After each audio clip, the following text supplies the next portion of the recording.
अमानुल्लाह साहब, मुझे ये बताइएगा, चूंकि आरिफ चौधरी साहब ने बड़ी डिटेल में बताया है कि इस लेजिस्लेशन पर भी सवालात उठ रहे हैं और सुप्रीम कोर्ट इसमें भी इंटरफेरेंस कर सकती है, आप समझते हैं कि ये हो सकता है?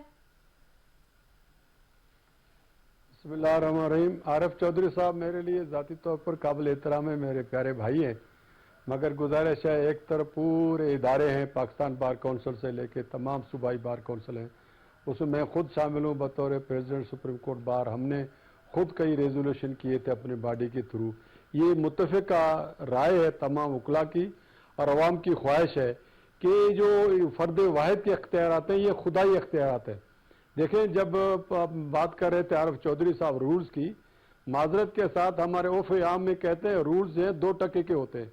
मैं आम आदमी को समझाने के लिए कह रहा हूं, मकसद मेरा किसी का तौहीन करना नहीं है। रूल्स 2 टके के होते हैं और जो आइन है वो सुपर है, डायमंड है। आप 2 टके का रूल्स और उसके बाद आइन को आप देखें 176 आर्टिकल 176 पढ़े, उसके अंदर लिखा हुआ है कि chief justice is nobody, chief justice and जजेस makes the supreme court. Supreme court mean chief justice and जजेस, विदाउट जजेस चीफ जस्टिस इज नथिंग।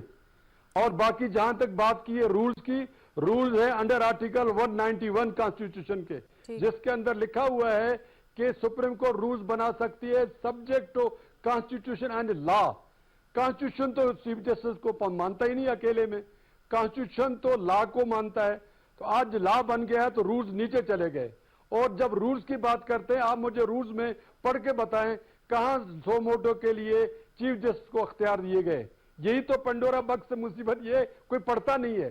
ठीक है, लेकिन अगर ये बात हो गई है 184(3) के अंदर, ठीक है, अगर ये बात हो गई है चीफ जस्टिस का अख्तियार, जी अमानुल्लाह साहब, अगर ये बात हो गई है तो फिर ये जो तासुर आ रहा है या जराए कह रहे हैं कि शायद इस पे जो हक है, अपील का हक है, जिसको ज़ाहिर है इसमें शामिल किया गया है, उससे साकिब निसार और चौधरी इफ्तिखार के टाइम पर जो फैसले हुए थे उससे शायद रास्ते खुले और यूसुफ गिलानी समेत जहांगीर तरीन और नवाज शरीफ साहब, इनकी नाअहली भी चैलेंज हो जाए, इनके लिए भी रास्ता खुल जाए, ये भी पॉसिबिलिटी है।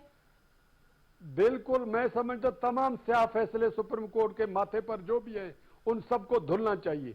ये वक्त है उन स्याह फैसलों को धोया जाए। जुल्फकार अली भुट्टो को जिस तरह फांसी दिया गया, उस पर तो जजेस खुद शर्मिंदा हैं।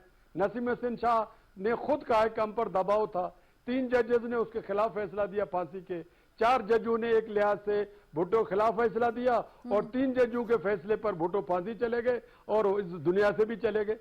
तो आप मुझे बताएं, जब इस मुल्क में अदलिया इस तरह के फैसले करेगी, जब इरशाद हसन खान ये फैसला करेंगे कि जनाब आइन में भी एक फर्द वाहिद को तरमीम का अख्तियार और 3 साल इक़्तिदार में भी रहे, तो ये किसने अख्तियार दिया था? वो सबने माना। PLD 2000 supreme court 879। तो जनाब इसके अंदर जब आप इस तरह फर्द वाहिद के अख्तियारात को मानेंगे, फिर तो ना भुट्टो की तरह कोई जिंदगी बचा सकेगा अपना, ना आइन की तरह जो है कोई LFO को बचा सकेगा, LFO बनेगा। तो गुजारिश ये है कि ये फर्द वाहिद के अख्तियार चीफ जस्टिस को सुप्रीम आईन पाकिस्तान रिकॉग्नाइज नहीं करता है। मैं बार बार कह रहा हूं, आईन पाकिस्तान के अंदर चीफ जस्टिस का कोई जिक्र ही नहीं है। तो लिहाजा ये विजडम है, कलेक्टिव विजडम है, कलेक्टिव विजडम शूरा मा बैनहुम, कुरान शरीफ का थर्स्ट है, कुरान शरीफ का स्पिरिट है। आप खुदा के स्पिरिट के खिलाफ बात कर रहे हैं। ये तो खुदाई हुक्म है कि जब भी बात करो मशवरा करो, सवाए खुदा के, उसको मशवरे की जरूरत नहीं है।